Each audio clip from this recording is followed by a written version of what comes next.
probably as concerned as some of our military and governmental authorities are to.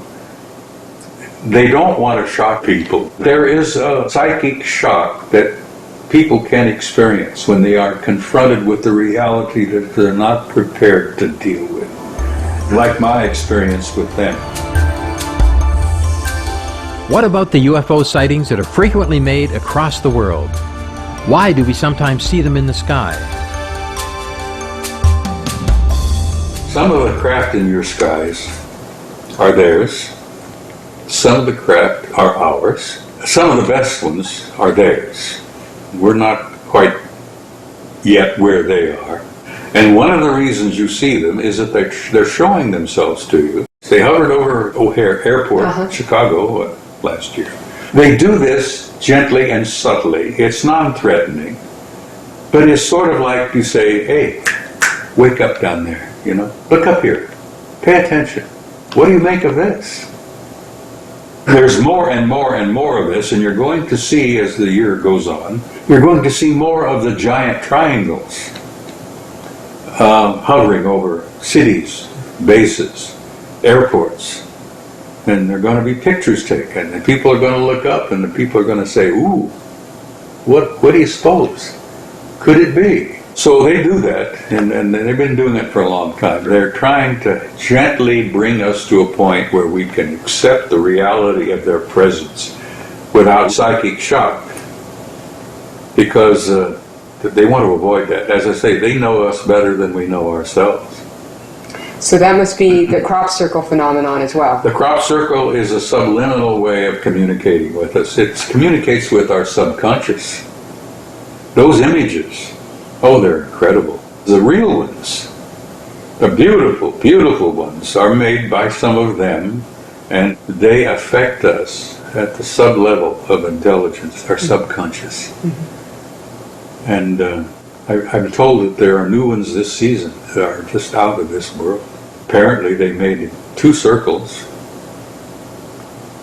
that were by each individual and are not quite finished, and yet you overlay the images of them and you get the same kind of picture you get on the Shroud of Turin.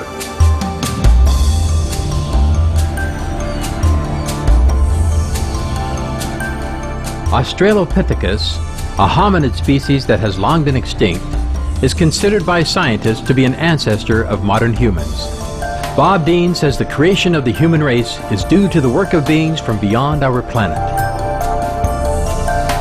One of those groups literally had a hand in re-engineering us genetically from old Australopithecus, which was an evolved creature in Africa.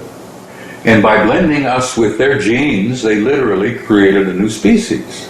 They created what we call Homo sapiens sapiens. One of the things I've been shown is that the human genome is literally a gold mine.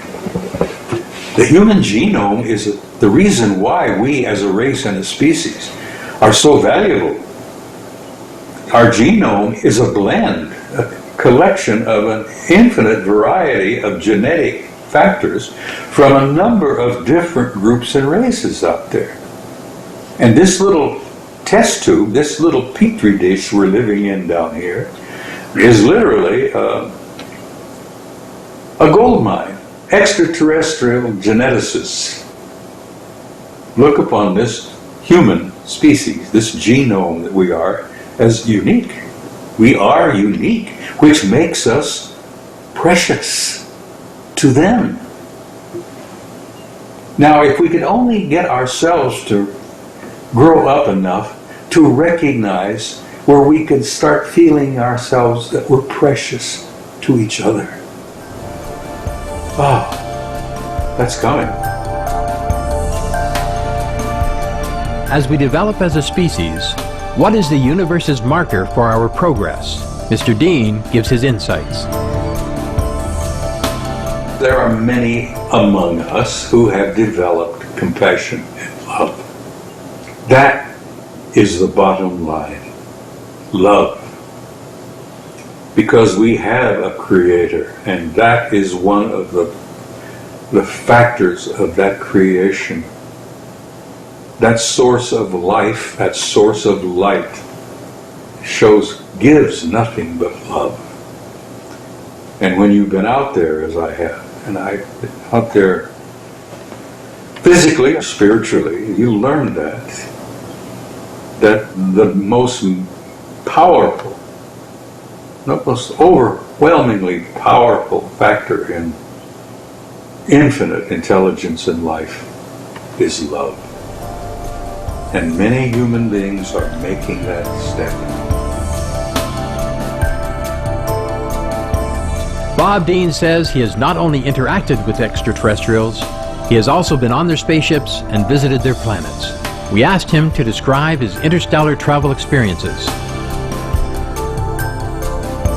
Out there's no such thing as we understand it, of getting in a ship, pushing the button, cranking up the old motor, and chugging off out there, and traveling from here to there.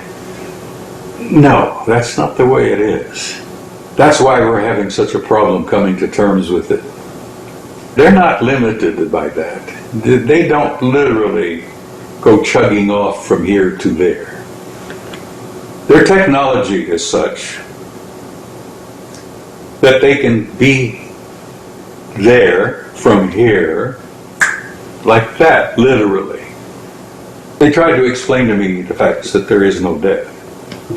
That out there is no time. There is no such thing as past, present, and future.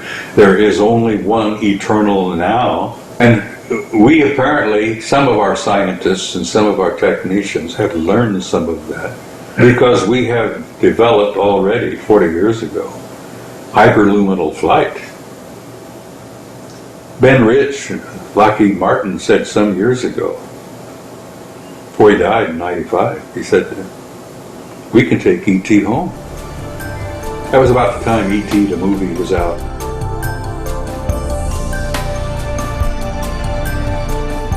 On previous occasions, through her insights, Supreme Master Ching Hai has shared with the world some of the history of Mars. Some 40 million years ago, runaway climate change, the result of livestock raising, utterly destroyed Mars's surface and atmosphere. The residents who survived this immense catastrophe, all vegetarians, needed to go inside the planet to stay alive.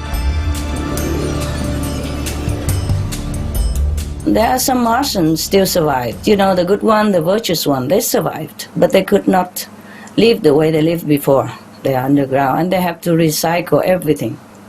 Water, vegetable, very little thing they have.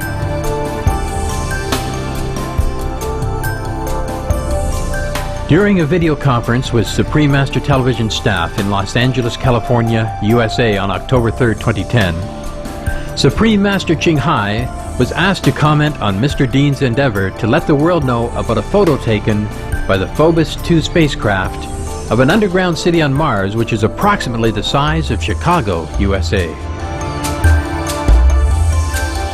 So courageous. We have to give him a hero award. Wow. Wow, we thank him immensely. We thank him so much. This will be very good for humankind to know this. This is a knowledge that all humans should know. Okay? Yes, I don't know why they kept it secret. Okay, never mind. Now we know, and it's good. We have to thank Mr. Robert Dean so much. I love this guy. Tell him I love him, alright? Yes, Master. Tell him I thank him immensely for this confirmation. Yes. Alright. Oh, thank God that somebody knew about it and confirmed it, huh? It's just good to have confirmation, right? To find out more about the Sun, the Earth, the cosmos, UFOs, and more, please tune in to Supreme Master Television for the full broadcast of this video conference at a later date on Between Master and Disciples with multi-language subtitles. Mr. Dean has these final thoughts on humanity's future based upon his experiences with extraterrestrial civilizations.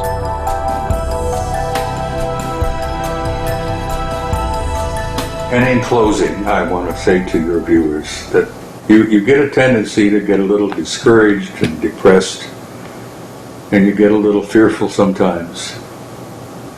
But I want to tell you from what I've seen, from the past, the present, and the future, that you're in good hands. Remember this: there is a God, there is no death, you are infinite, immortal being, you are sparks of pure divinity yourself. And this race, this species, does have a future. We're going to make it. We're going to get through this transition, this transformation, this adolescence, this painful period we're going through. And there's going to be a new dawn and a new day and a new beginning. And there is a future for the human race, and I want your viewers to take heart, be brave, and love someone. Perfect. That's all I have to say. Yeah. And thank you. Thank you so